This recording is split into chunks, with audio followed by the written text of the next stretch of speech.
قصبے کے باہر ایک وسیع و عریض میدان کے بیچوں بیچ سرمئی رنگ کا عظیم الشان قلعہ تھا۔ کسی کو قلعے کے اندر جانے کی جرت نہیں ہوتی تھی۔ سب کو معلوم تھا کہ قلعہ آسیب زدہ ہے، اگرچہ سب جانتے تھے کہ قلعے کی دیواروں کے اندر کوئی نہیں رہتا۔ راتوں میں قلعے کے بڑے بڑے سنسان کمروں سے ایک کمزور سہمی سی آواز سنائی دیتی۔ کبھی کبھار قلعے کی چمنیوں سے آگ کے شعلے نکلتے، یہ شعلے کسی آگ کے بھوت کی تصویر بناتے، اور یہ تصویریں فضا میں بلند ہوتی ہوئی سیاہ آسمان میں گم ہو جاتی۔ بہت سے دلیر اور مہم لوگوں نے اس بھوت پر قابو پانے کی کوشش بھی کی، لیکن صبح کے اجالے میں قلعے کی سب سے بڑے کمرے میں مردہ حالت میں بیٹھے ملتے۔ ان کی کرسی ہمیشہ آتش دان کے سامنے ہوتی، جس میں ہمیشہ آگ کی بجائے بجھی ہوئی راکھ ہوتی۔ سردیوں کے آغاز میں ایک دن قلعے کے قریبی قصبے میں ایک پھیری والا آیا جو بڑا ہسمکھ تھا۔ اس کا نام ایستبان تھا۔ وہ بہت نڈر نوجوان تھا۔ وہ قصبے کے بازار میں ایک جگہ رک کر اپنے برتن اور دوسری چیزیں بیچ رہا تھا کہ ایسے میں اس سے چیزیں خریدنے والی خواتین نے قلعے کے متعلق کہانیوں کا ذکر کیا۔ انہوں نے ایستبان کو بتایا کہ ایسی ہی راتوں میں قلعے کی چمنیوں سے بھوت کی شکل والا دھواں اور آگ کے شعلے نکلتے ہیں۔ اگر کوئی ہمت کر کے قلعے کے نزدیک جائے تو ماتم کرتی مظلوم آواز بھی سن سکتا ہے۔ ایستبان نے حیران ہو کر ان سے پوچھا، معزز خواتین، مجھے ایستبان بہادر کے نام سے جانا جاتا ہے۔ میں کسی انسان سے ڈرتا ہوں اور نہ کسی بھوت سے۔ میں صرف خدا کی ذات سے ڈرتا ہوں۔ مجھے تو خوشی ہوگی اگر میں قلعے میں آج کی رات گزاروں اور اس مظلوم روح کو دلاسا دے سکوں۔ خواتین حیرت زدہ نظروں سے اسے گھورنے لگی۔ پھر انہوں نے ایستبان کو بتایا، کیا تم جانتے ہو کہ اگر قلعے سے چمٹے ہوئے بھوت کو بھگا دے تو قلعے کا مالک اسے انعام میں 1000 سونے کی اشرفیاں بھی دے گا۔ یہ بات سن کر خوشی سے ایستبان کی ہنسی نکل گئی۔ اس نے دل میں تہیہ کر لیا، اگر یہ بات سچی ہے تو وہ ہر صورت آج رات قلعے میں ہی گزارے گا اور قلعے کو اس میں بسنے والے آسیب سے چھٹکارا دلوائے گا۔ ایستبان کھانے کا بہت شوقین تھا۔ اس نے خواتین سے کہا وہ اپنے شوہروں سے کہہ کر رات گزارنے کے لیے اسے لکڑی کے بڑے بڑے ٹکڑے لا کر دیں تاکہ وہ قلعے میں ساری رات آگ جلا سکے۔ اسے مسالہ لگے ہوئے گوشت کے پارچے، ایک بڑی سراہی میں پانی، 12 انڈے اور ایک توا لا کر دیں۔ قصبے کے لوگوں نے خوشی خوشی اس کی فرمائش پوری کر دی۔ سورج غروب ہوا تو ایستبان نے یہ ساری چیزیں اپنے گدھے پر لادی اور اسے ہنکاتا ہوا قلعے کی طرف روانہ ہو گیا۔ لوگ ایستبان بہادر کو چھوڑنے گئے، لیکن زیادہ دور تک نہیں۔ سورج ڈوب چکا تھا اور سرد ہوا چیختی ہوئی آوازیں نکال رہی تھی۔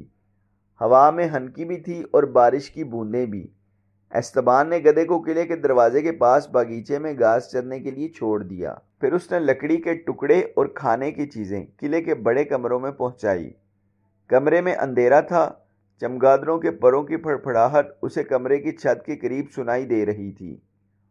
اس نے آتش دان میں لکڑی کے بڑے بڑے سوکھے ہوئے ٹکڑے ڈالے اور انہیں جلانے لگے۔ سرخ اور سنہری شعلے لپک لپک کر چمنی میں بلند ہونے لگے۔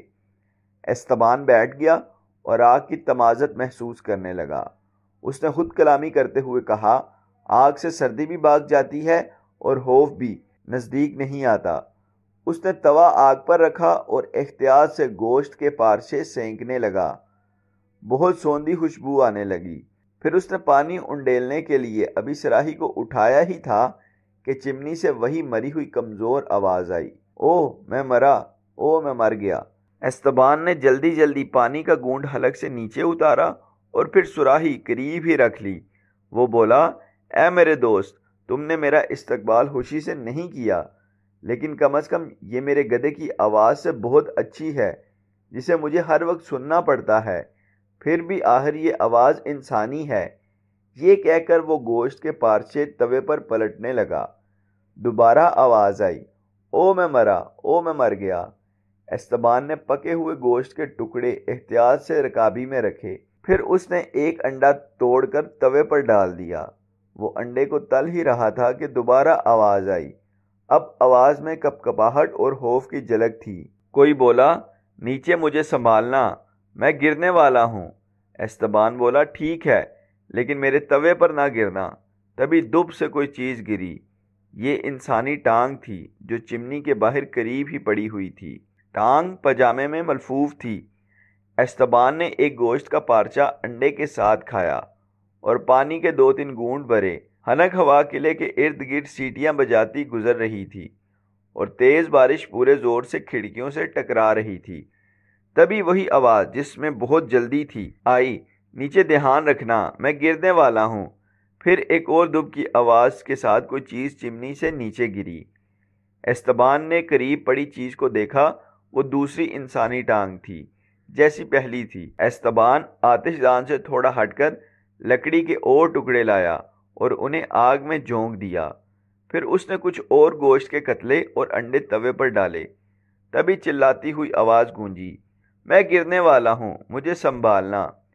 استبان ہنستے ہوئے بولا، آ جاؤ بھائی آ جاؤ، لیکن میرے انڈے کو بچانا۔ تب دب کی آواز آئی جو پہلی آوازوں سے کہیں زیادہ تھی۔ یہ انسانی جسم تھا جس نے نیلی قمیض اور بھوری جیکٹ پہنی ہوئی تھی۔ تب استبان تیسرا انڈا کھا رہا تھا اور گوشت کا ایک اور ٹکڑا۔ تب پھر 2 دفعہ آواز آئی اور دونوں دفعہ 2 انسانی بازو گرے۔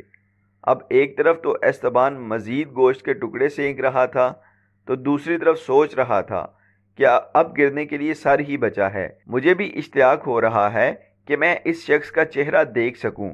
تبھی آواز آئی، دیکھو دیکھو میں گر رہا ہوں۔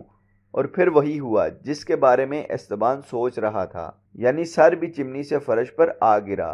اچھا بلا سر تھا، سیاہ لمبے بال تھے اور سیاہ آنکھیں بھی جو تھوڑی کھینچی اور مردہ سی لگ رہی تھی۔ گوشت کے ٹکڑے ابھی آدھے باقی تھے۔ بھوت کے جسم کے سارے حصے ایک دوسرے سے جڑ گئے اور اب وہ پورا انسان تھا یا بھوت۔ استبان بولا، شب بخیر، کیا تم گوشت کا پارچہ اور انڈا کھانا پسند کرو گے؟ بھوت نے جواب دیا، نہیں، مجھے اب خوراک کی ضرورت نہیں ہوتی، لیکن میں تمہیں ایک بات بتانا چاہتا ہوں۔ تم قلعے میں آنے والے پہلے شخص ہو جس نے میرے ٹکڑے جڑتے دیکھے۔ پھر بھی نہ ڈرے، ورنہ دوسرے لوگ تو ٹکڑے دیکھ کر ہی دہشت سے مر جاتے تھے۔ استبان نے بڑی سنجیدگی سے کہا، وہ شاید اپنے ساتھ کھانا اور آگ جلانے کے لیے لکڑی لے کر نہیں آئے ہوں گے۔ یہ کہہ کر وہ دوبارہ توے کی طرف متوجہ ہوا تو بھوت منت کرتے ہوئے بولا، اگر تم میری مدد کرو تو تم میری روح کو قید سے آزاد کروا سکتے ہو اور میں پرسکون ہو سکتا ہوں۔ یہاں سین میں ایک برگد کا درخت ہے جس کی جڑوں میں 3 تھیلے دفن ہیں۔ ایک تھیلے میں تانبے کے سکے بھرے ہیں، دوسرے میں چاندی کے سکے اور تیسرے میں سونے کے سکے۔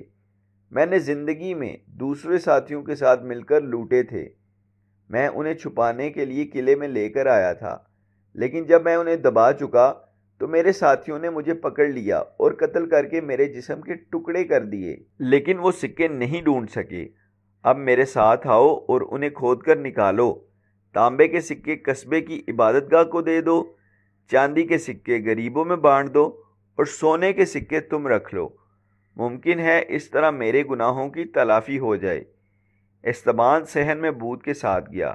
گدھے کی نظر بھوت پر پڑی تو وہ رینگ رینگ کر ہلکان ہو گیا۔ برگد کے قریب بھوت نے کہا، کھودو۔ استبان نے بولا، تم کھودو۔ لہٰذا بھوت کام میں جٹ گیا۔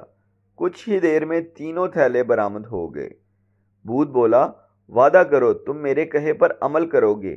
استبان نے وعدہ کر لیا۔ بھوت بولا، یہ میرے جسم کے ساتھ لپٹے ہوئے کپڑے علیحدہ کر دو۔ استبان نے جیسے ہی ایسا کیا، بھوت نظروں سے اوجھل ہو گیا۔ اس کے کپڑے فرش پر یوں پڑے تھے جیسے وہ خود اتار کر گیا ہو۔ استبان سکوں کو بھی بڑے کمرے میں لے گیا، ایک اور انڈا تل کر کھایا، پھر گھوڑے بیچ کر سو گیا۔ اگلی صبح قصبے کے لوگ اس کی لاش اٹھانے قلعے میں آئے، لیکن انہوں نے دیکھا کہ وہ تو خوش باش بیٹھا انڈے تل رہا ہے۔ وہ ہکلاتے ہوئے بولے، تم زندہ ہو؟ استبان نے جواب دیا، کیوں نہیں بھائی، آپ کے انڈے اور گوشت نے رات بھر میرا بڑا ساتھ دیا ہے۔ اب میں ذرا قلعے کے مالک سے مل کر اپنی 1000 اشرفیاں حاصل کرتا ہوں۔ قلعے کا بھوت ہمیشہ کے لیے چلا گیا ہے۔ تم اس کے کپڑے ثبوت کے طور پر صحن میں دیکھ سکتے ہو۔ لوگ ابھی حیرت سے اس کا منہ ہی تک رہے تھے کہ اس نے 3 تھیلے گدھے پر لادے اور وہاں سے روانہ ہو گیا۔ پہلے اس نے اشرفیاں حاصل کی، پھر وہ قصبے میں لوٹا اور عبادت گاہ کے منتظم کو تانبے کے سکے دیے، پھر غریبوں میں چاندی کے سکے بانٹے اور سونے کے سکوں اور اشرفیوں سے قصبے کے بچوں کو نڈر اور باشعور بنانے کے لیے ایک اسکول